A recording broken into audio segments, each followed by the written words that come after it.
It sounds ridiculous, but AFKing and literally doing nothing can actually lead you to win in Overwatch 2. Here's why. First off, I need to establish why you even do things in Overwatch in the first place. Why you shoot, why you take angles, why you engage, why you disengage, and why you press Q. In all instances, you're doing something to get some kind of advantage. It can be positional, it can be objective based, it can be forcing out a set of cooldowns, or forcing out an ultimate, or simply getting an HP advantage, or even better, getting a kill. So then, the next step in logic is that when we're at some kind of advantage, when we have objective, when we have ultimates, when we're up numbers in a 5v4, when we have some kind of map control advantage, do we actually need to do anything? And that is what I'm going to try and answer, or at the very least, provide some framework and some ideas where doing nothing is not only possible, but actually advised. A lot of this video was inspired by a very good video made by Contenders coach EgoistCat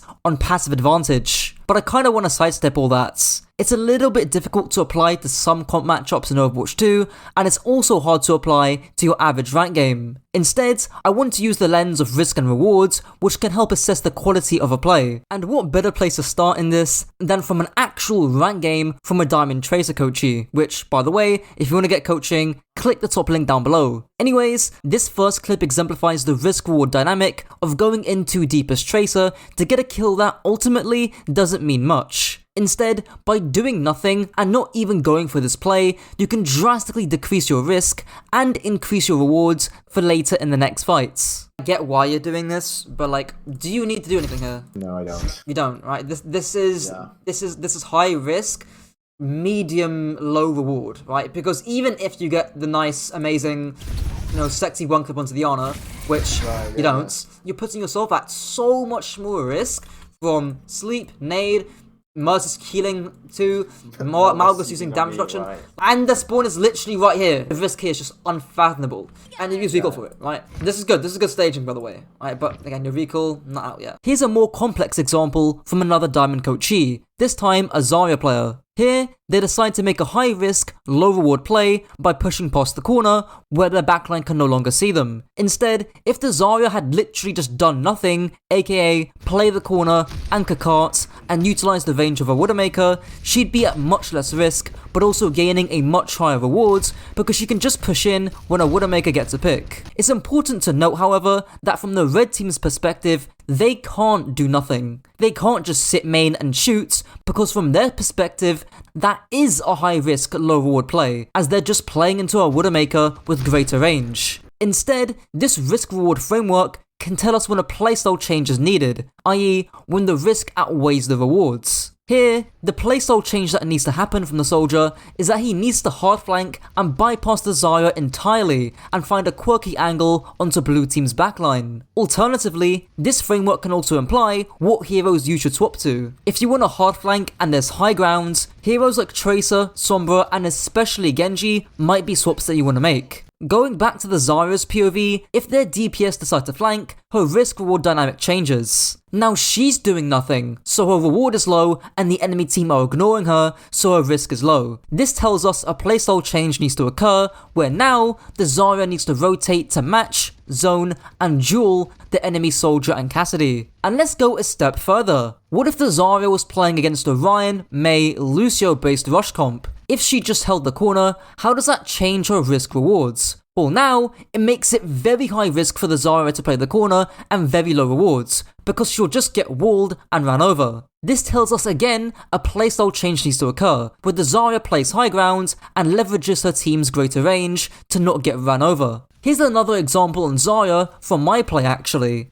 Even though I technically win the frontline matchup against D.Va, I can't just AFK and shoot the D.Va because their comp will win at range. Their Ana Zen are allowed to just AFK and hold M1 from afar. What I need to do is change playstyles and look to rotate onto their backline, which is what I do, and I end up catching the Zen. I do it yet again here, but unfortunately, I just miss out the bubble on the sleep darts, but the principle still stands. If I stand at main beaming the D.Va, I'm getting mediocre rewards for a high risk, because me and my team are just going to be eating Zen junk spam the entire time. These instances of players changing playstyle based on their risk and rewards was also seen in Flash Ops, especially the NA finals. If we look at Tornado's comp, they want to wall off and rush down Hawk and Queen. That's when they get their highest rewards. Comparatively, Timeless wants to find a way to rotate and get on top of the Baptiste with a good Queen shout and dash engage. Hawk needs to avoid the Ram Mei matchup as much as possible, juggling the aggro with Sugar Free, and they initially do that quite well. Sugar Free forces points, which either forces the Ramatra or the Mei to contest it.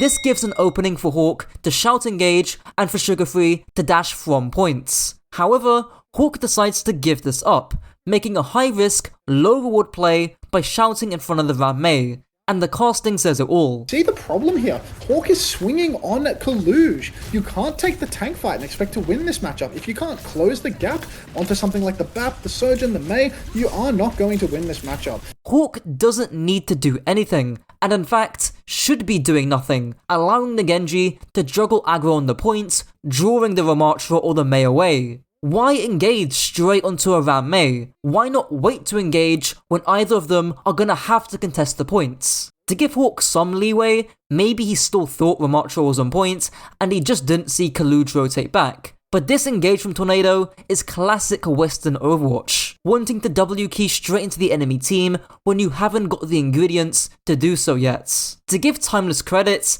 they do a much better job of doing nothing and taking an engagement on their terms. Here, Tornado want to take an early fight because they don't want to give time for Timeless to build up their blade and their Kitsune rush. Makes sense. However, knowing this, Timeless don't engage. Half the team literally does nothing and are on the other side of the map. They don't take a fight when they don't need to or they don't want to. Despite this poor coalescence, which is frankly mainly to do with scouting issues, the fight is still winnable for Tornado, but they just have bad push-pull structure by stacking their Blizzard and Beat on top of each other and just inting in. Go watch that video for more details on push and pulling. The last bit on risk reward that I want to go over is timing. Specifically, timing your engages too early. While you might get some value earlier, this single-handedly kneecaps your value later into the fight, and it makes you take a bunch of unnecessary risk. Here's a clip explaining what I'm talking about. Look at this guy, right? Half HP. You could have actually helped that, right? You could have actually gone in and helped the dive here, right?